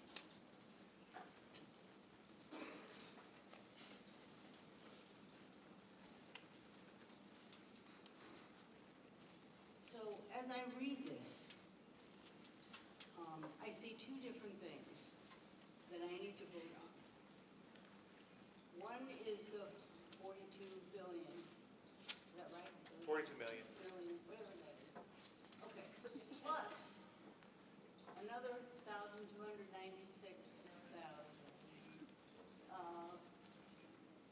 for capital improvement on projects, which are roads. So if I felt like I wanted to actually vote for the capital improvements project, but to me the amount of the actual budget was too much. My question is, what do I do? See, and I don't need an answer, or maybe I do, but that's the way I read it. So just wanted to bring that forward.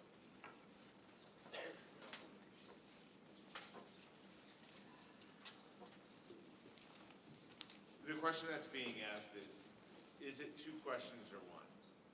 If you look at last year's ballot question, it's almost similar to that. Obviously, the dollar amounts are different. One of the items that we used to do in the past was we would actually inject rainy day fund money into our budget as a line item.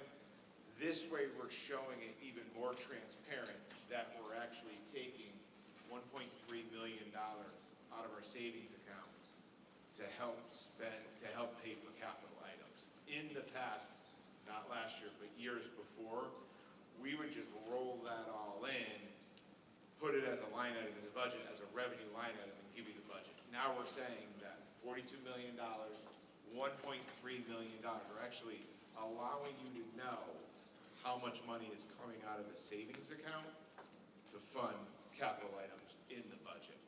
GFOA standards really like when it's treated outside of the general budget, because what we're saying is we can operate our operating budget without having to dip into our savings accounts. Capitals are not something you have to buy. You kind of do if it's bound to fall apart, but you don't necessarily need to buy them. We wanted to actually be more transparent. As far as the question, what to do, I can't tell anybody how to vote, but the question is $42 million in an operating budget, $1.3 million of money coming out of the savings account to fund capital items.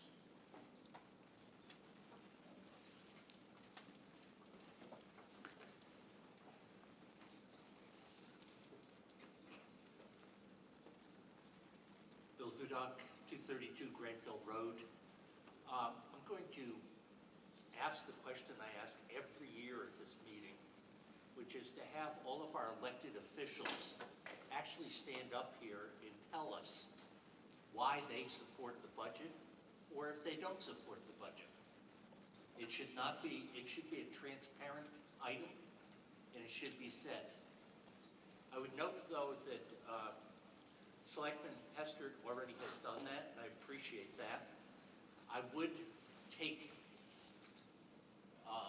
one of his statements I think is inaccurate in that both Representative Case as well as Senator Harding voted against the money coming to the town.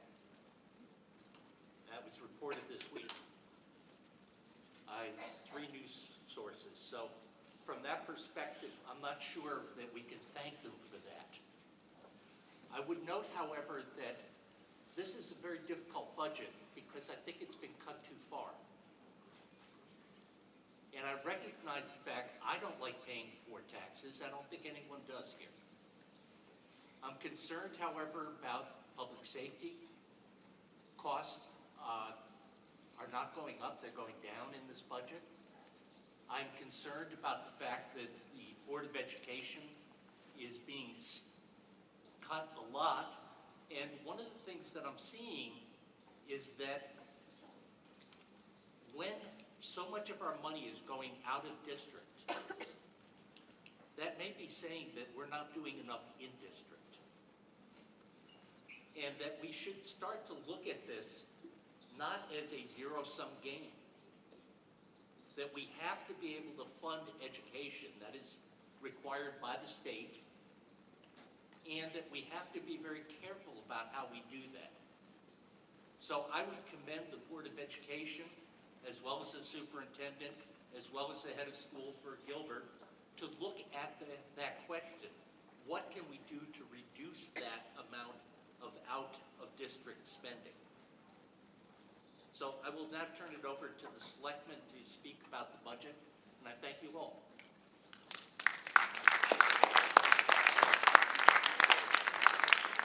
Please talk again if there's anyone else in the audience want to speak. You guys want to wait? It's your call? Yeah, we're going to wait till the end. Board of Selectmen's going to wait till the end after everyone asks questions. So, Anybody else want to speak? I just have a question about the contract with Gilbert. I don't think it was fully answered. Do we have a contract? How many years is it for? And what does Winsted get out of this contract? There is no contract. The question is, does Gilbert have a contract? How long is it for? And what does Winsted receive if we get that What does contract? Winsted receive out of it? Yeah. quickly, not my arena. Currently, there is no contract. I believe it's still being negotiated. So I think, I'm sorry? Oh, so still being negotiated. So as far as, I think it's still being worked on right now. Currently, there is no contract with Gilbert. I believe there was an MOU, but not a contract. Anybody else?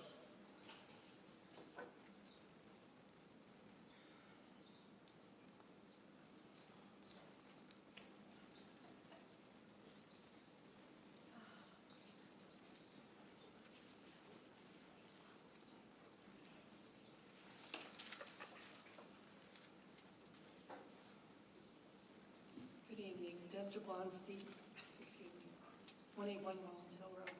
I wasn't going to speak tonight because we've been through a lot, but we brought up Gilbert School more than once tonight. And you mentioned that there's a contract in the works. Again, I don't want to speak. So do you know more about I do it? not. I do. Okay, so he not probably part of- knows as much as we do, which is very disturbing to me right now. I don't know about all of you, but Gilbert is part of the problem that we've had for many years when we get to a budget. They have, as it appears, they have an upper hand for some reason, and they don't have to sit at the table with the rest of us. And that's been going on for quite some time. But if things are going to change, because every year we're faced with this dilemma, and Gilbert is part of the problem. I mean, you all have to agree with that. They're the core of the problem. They don't come to the table. They have given us a little bit back now, but it seems like we don't have an input as taxpayers regarding Gilbert School. That has to stop. It truly has to stop. That's not the way we need to have a school system here in town. Dr. Louie does a great job. I don't know much about the Gilbert School superintendent, but I do know, I'd rather not say. But anyways, I just want to put it out there that I've been here for over 30 years, and every year, probably after 5 years that I've lived here, I sat in these seats all those years for every budget. And Gilbert School always comes up, but nothing ever comes of it. We have a crossroads here now where we can make a decision as a town. We want the best for our kids. Let's give them the best school. State of the art, whether we're going to put money, throw money to the wind, it seems, to Gilbert School, let's put the money towards a nice school with state of the art, or maybe think about consolidating with Regional 7. Because Gilbert does not have a lot here. Take a walk around. My kids went to school here. They don't have a lot, trust me, they don't. They have a football field, they don't have a track, I don't want to go into that. But anyways, all I know is that our town and our school, and we deserve better for our kids and have one whole school system that is for Winsted, not a semi-private school. Those times are gone. They have surpassed. So let's consolidate and be serious about it this time. And I hope you all think that's a good idea. But this could stop a lot of our disputes every year. Thank you. And I do want to know about this contract with Gilbert, truly. We all need to know about that, because I think we as a town should make that decision, excuse me, if we want that to happen. Do we want Gilbert to be our high school, our middle school? We need to be the ones to make that decision, not Gilbert School, and not a handful of other people. And I'm going to promote that forcefully. Thank you.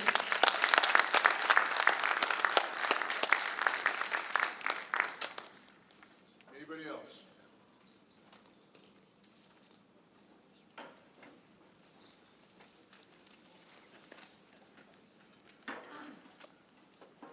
My name is Kurt Werner, 82 Crown Street. I'm the board chair of our Board of Education.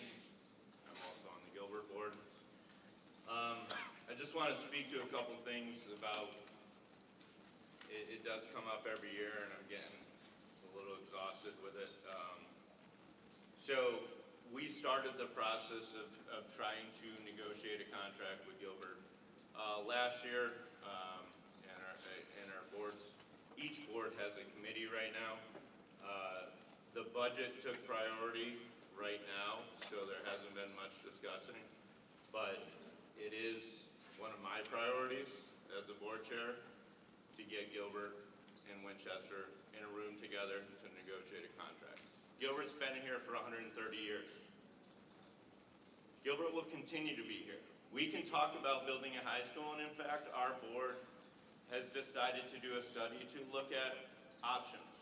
Build a high school, have WPS take over the whole district, have Gilbert take over the whole district.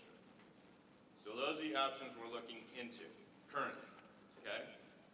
If and when those options come back, and if and when those options are deemed not viable, well, here we are. We're back to the beginning again, okay? Regional 7 was discussed. Regional 7, their middle school and high school budget this year, $23 million. Our whole district is 25 million. Regionals per pupil, 32,000. Okay, we can discuss a lot of things. At one of the Board of Selectmen meetings, a woman, to fit her agenda, brought out these numbers that are special ed percentages compared to regional, and the towns in regional are comparable. She didn't, in that same data, didn't talk about the high needs percentage of those towns compared to Winsted. High needs means students with disability, ELL, or student eligible for free and reduced lunch. Winchester, 67.22% of our students qualify for a high needs percentage. Norfolk, 36%, New Hartford, 34%, Colebrook, 45%, Arkansas, 42%. Regional 7 is 43%, Gilbert is 62.89%. That is a clear indicator that the product is different. The other clear indicator, and we can look at, I told you Regional 7's budget, Region 20's education budget, $44 million. What's the difference? Those towns, those communities, they're willing to pay for education. You get what you pay for. When we started our budget back in November, and we proposed our budget, it was $1.5 million that it is today. For 10 years, we were flat. The first gentleman to speak, saying what 400,000 could do to our town and to our children, it won't even touch getting us whole. It will not touch getting us whole for staffing, for the needs of our students, the 67.2% high need percentage of students. We have to do better. We have to vote yes on this budget. If we do not, it's going to get worse. Thank you.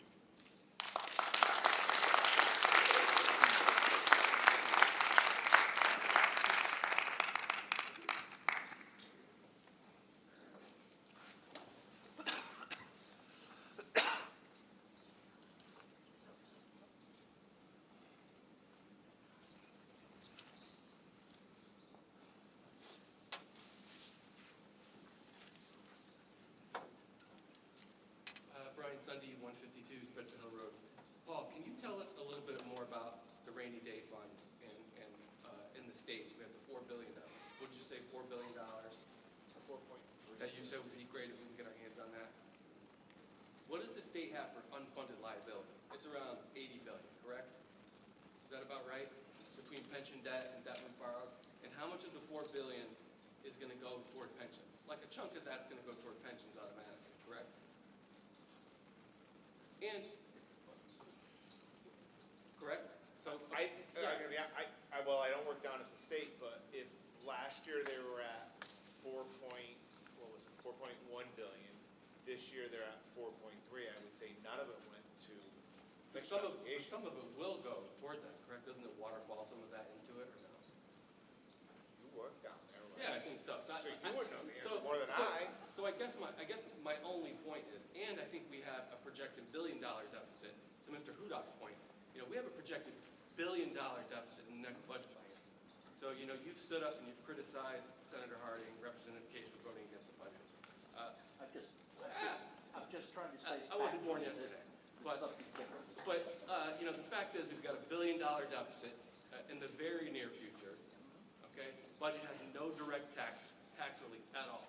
So the things we've talked about, electric rates, you name it, none of that stuff's in there. So frankly, I don't mind that Jay Case and Steve Harding voted no, because the budget doesn't do a heck of a lot for our town and towns like it. No direct tax relief at all, and it's the thing that we need. We talk about $200 million, I think, for educational aid. The bulk of that's going to the cities. We're getting crumbs, absolute crumbs when you look at Hartford, Hamden, even smaller, mid-sized places. So, I just wanted to point out that fact. It's a lot harder to tap into this $4 billion and say we're going to sprinkle it out all over the place. Like, I think that sounds nice, but it is much harder in practice. So, and the only other thing I would add is that I've heard my friend on Smithville Road every year often says some of the same things. Ms. Jablonski has stood up and has said, we want the best, we want to hire firefighters, we want a science lab, we want the best for our students, we want all that stuff. It costs money. You can't get up and say that you want the best of all these things. It costs money. You want taxes to go down, you don't want to pay more, but you want to stand up and you want to say we want the best of everything. Hey, maybe if we tweak this and that, the schools work together, if we got one school system, we would be able to provide our kids all sorts of things. Again, I believe 100%. We combine these school systems, try to do what you're saying, you'll 1,000% be here the next year trying to grind the budget down even more. So, I think that's it. Thanks, I appreciate it.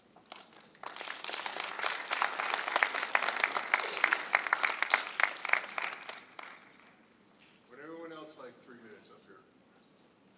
I need to be bottom. Everyone has to go. Everyone has to go first. Okay. If there's anybody on the first round, okay.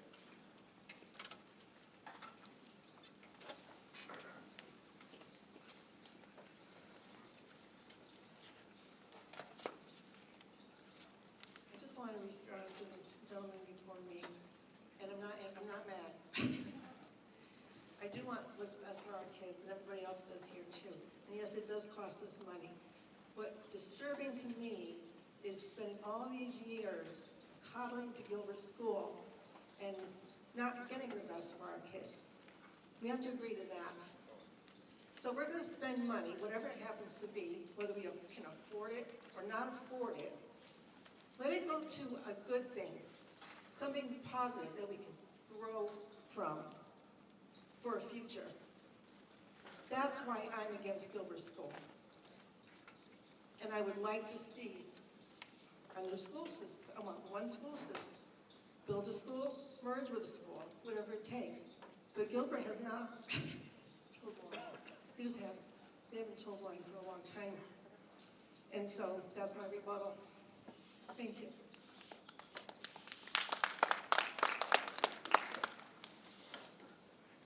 One additional point, thank you. You're buying dinner. You know, I have heard this thing that comes up quite a bit, that we've got no representation, Gilbert's doing whatever we want. The simple fact of the matter is there is representation on the board. And you should go back and look historically who has showed up to these meetings, how they vote, check the attendance record. You know, the fact of the matter is the Winchester representatives, more often than not, they vote for these Gilbert budgets. You have representation. So it's sort of fake news to stand up here and say you have no voice at all, they're doing whatever the heck they want. Gilbert has been a good partner. Plain and simple. There's representation. Stop with the noise. It just isn't accurate. Thank you.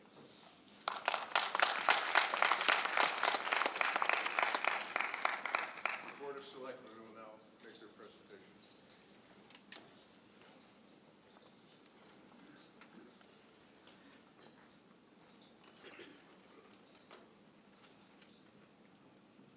Good evening. Todd Archulowski, Mayor, Lincoln.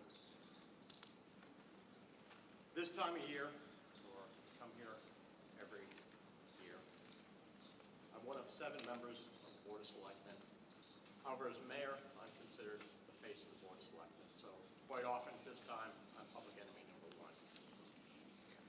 1. Winsted and Winchester is complex. We have many different groups. This time of year, they all are pitted against each other. We have people that want more money for the school system. We have people that don't want to give money to the schools. They say we give too much. People want their road paved. They say we don't put enough money into paving. But they don't have kids, so they don't care about the schools. We have people that have lived in their houses for 40, 50 years. They're on a fixed income. They can't afford more taxes every year. Like I said, we have those people who don't have children, so they don't care what the Board of Education does. They think it's too high. There's a large percentage, not a large percentage, a fraction of the 11,000 people that we have that no matter what we do, no matter how much we increase or decrease the budget, they're going to say it's too high, and they're going to vote against it no matter what. We have that faction. And then we have a fraction that don't live in town year-round. They're only here for the summers. They don't use the services. They don't use our school systems, so they don't want their taxes to go out.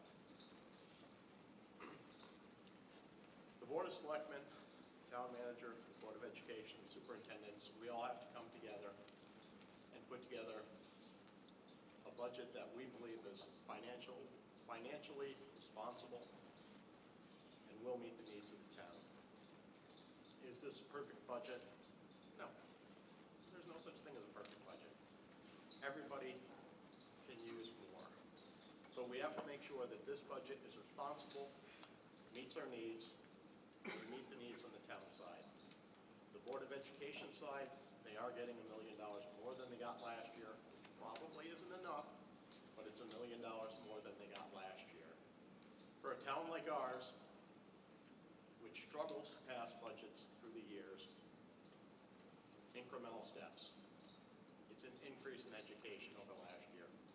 It's an increase in town over last year. We're going to be able to pave all the roads? No, we're not. Are we going to be able to provide everything that the school wants? No, we're not. Hopefully, we can meet most of the needs of the town. We need the roads plowed in get to work and to school safely. We need to provide the good education so people come to the town. So while this isn't a perfect budget, I do, yes, support this budget. I will vote yes for this budget. Because I've seen the bad things that can happen when budgets don't pass, when cuts have to go deeper. You lose town services, you lose good employees who have been here for the year. But we need to keep in mind that we have people who aren't fixed incomes, they can't afford tax increases.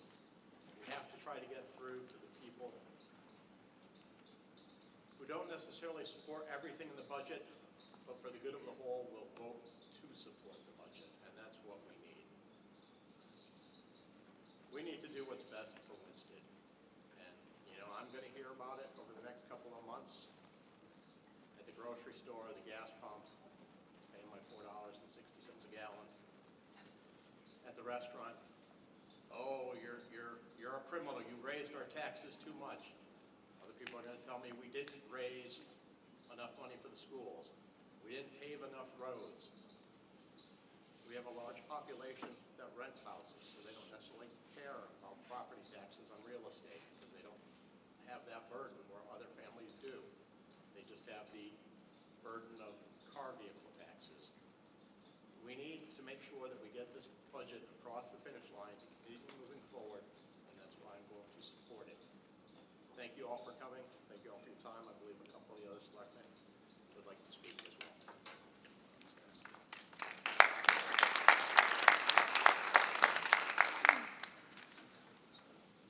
Hi, I'm Cheryl Heffernan Lane. I'm one of the Board of Selectmen. I'm also live here. I've lived here for 10 years. I own a business in town. So we pay our taxes, we work hard, and I'm a huge advocate of education. I did not vote for this budget, Board of Selectmen meeting. The reason I did not vote for it is because of the cuts. The Board of Ed cut the budget by $500,000 before it came to the Board of Selectmen. The Board of Selectmen then voted, through the majority, to cut it a million, without regard to how that was going to impact the children. And I understood their arguments. I understand the concern about raising taxes. I understand that. It is hard, and people are struggling in this town. But in order for this town to move forward, you have to invest in it. Just like you put a little money in your savings account if you can. You have to. Our schools are that investment. It's not just for the children, because good schools bring people to our town, bring businesses to our town. It increases our grand list so that we can lower taxes. The more you cut the schools, the poorer the schools do, the poorer the town's going to do.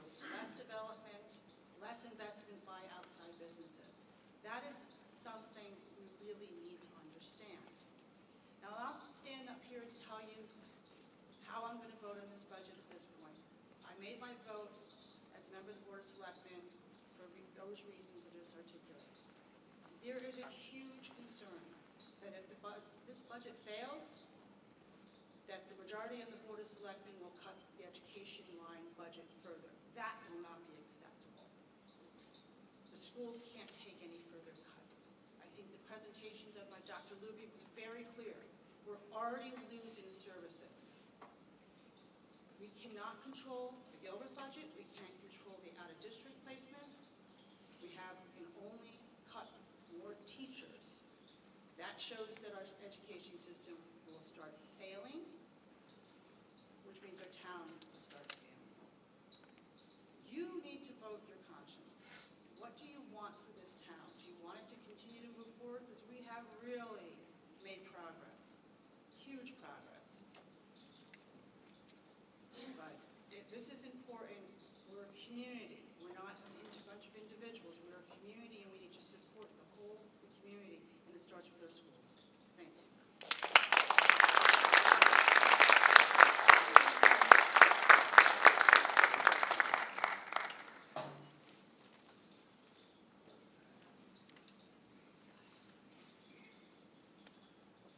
Good evening. My name is Kevin Bishop. I'm a member of the Board of Selectmen. I'm one of the 2 out of 7 who voted no on this budget.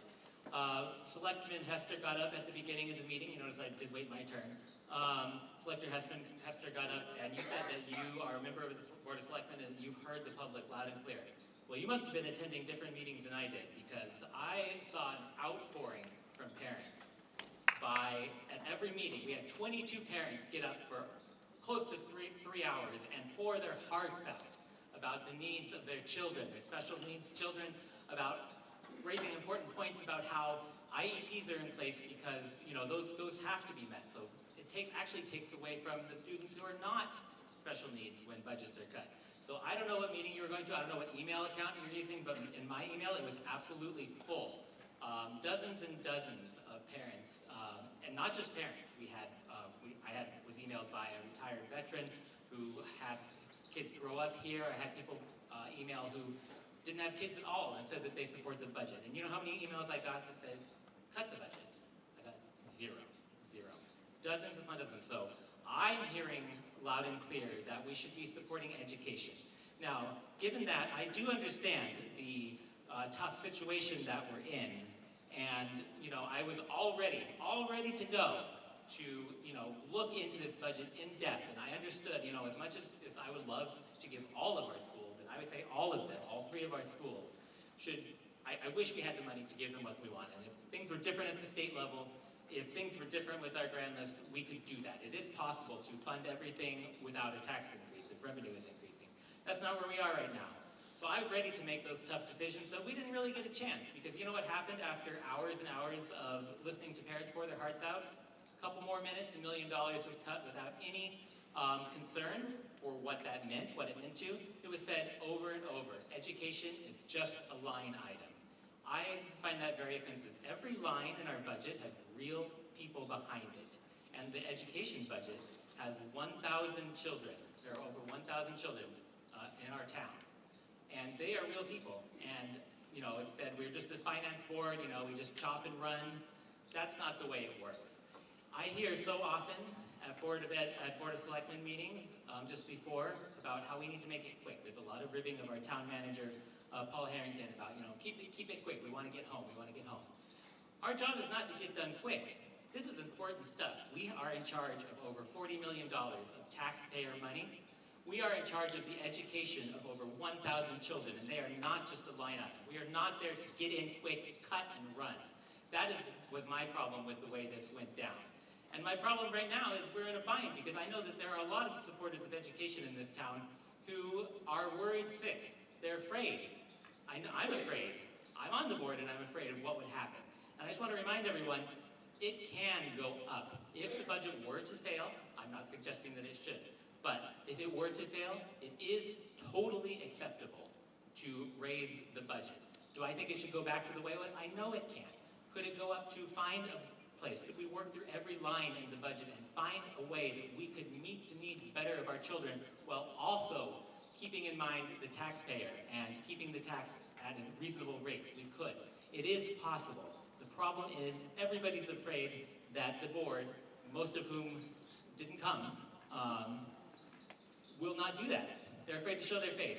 We know that they're going to cut the budget more. So it's a rock and a hard place. I mean, if you support education, I mean, I guess we have to pass the budget because it's going to get worse. I wish I could say better, but it's a tough situation. So I really do hope. I advocated hard at the state level. I went and met with Governor Lamont myself. I went above Governor Lamont. I got involved with John Larson. He's pressuring the state to give us more money. I'm happy that we got something from the state. I wish it was more. But we need to all keep pressuring the state. We need to pressure our local representatives who did vote no on that extra money, whatever the excuses are. And we need to make lasting change in this town, and we need to always remember that our children and everything in our budget, every line, is not just a line item. There are real people behind every line in our budget. Thank you.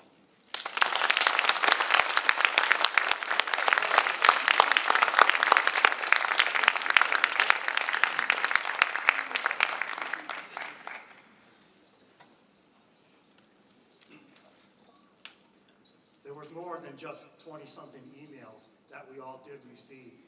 Just like the mayor said, there was people that walked up to us in the grocery store, on the street. It's too high, this budget's too high. year after year. As I said before,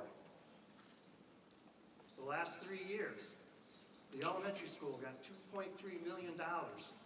That's more than they have received in the past 13 years before.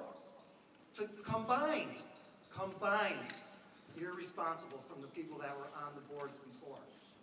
And Mr. Bishop, I didn't see you at every single Board of Education meeting, budget meeting, because I was there. At every single one.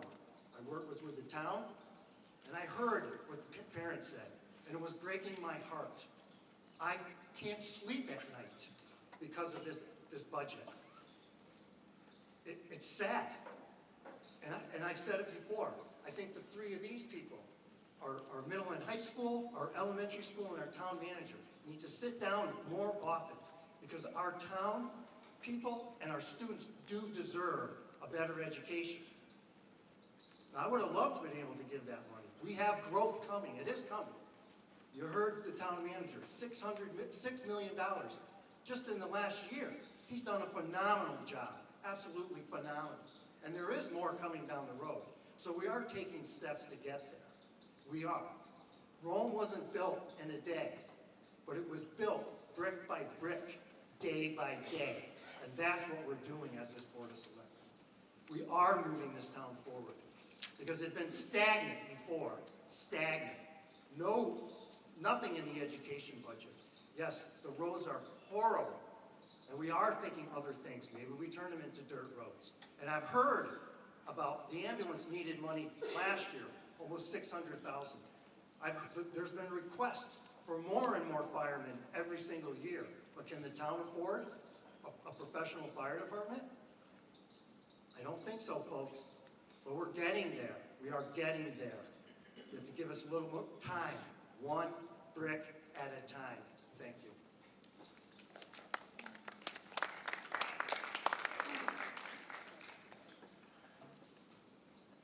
Anybody else? Jeff? Move the question.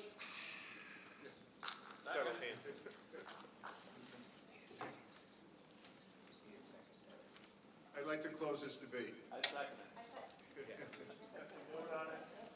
Since we have covered all the items required, I would like a motion to adjourn this meeting. So moved. Yeah, so Mr. Bork moved the question. Yep. Was Kurt, Mr. Warner seconded. So take a vote on moving the question, which would cut off the debate, and then you can ask for an adjournment. Okay. Is there any discussion on moving the question? Just so everyone's aware, moving the question just shuts the debate off. Shuts the debate off. Yeah. And then we can entertain a motion to adjourn the meeting to referendum, which will be May 30th to May 8th. So, all in favor? Aye.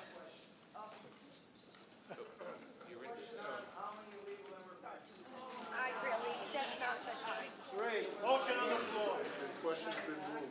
Move the motion. Motion on the floor. Now. Since you, Moderator, you can vote on the question. A moving question. yeah, then we got to stop. the question was moved and seconded. All in favor? Aye. Opposed? The question's moved. Since we have covered all the required items, I would like a motion to adjourn this meeting.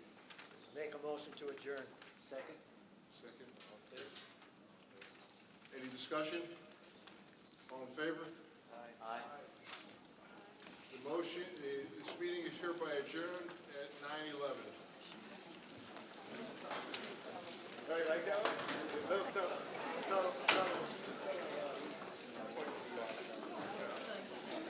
Hold on, let me just shut this off. Lisa. Lisa. Lisa. Lisa. They're all.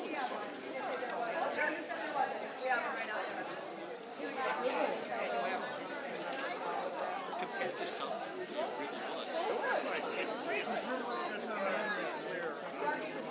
no, I mean, I've seen people actually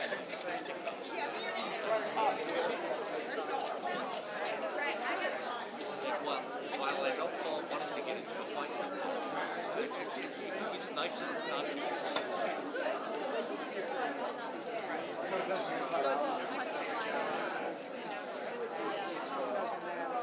got a little shout out. Tom got a little shout out. It's like this step, you know what I'm saying? And the problem is, it's not a problem. We're trying to finance the children. You know,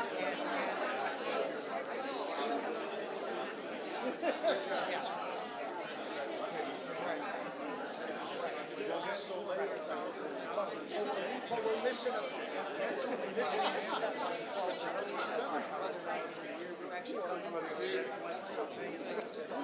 Yeah, you flubbed it. You flubbed it. You flubbed it. You blew a few. I'm like, what is he talking about?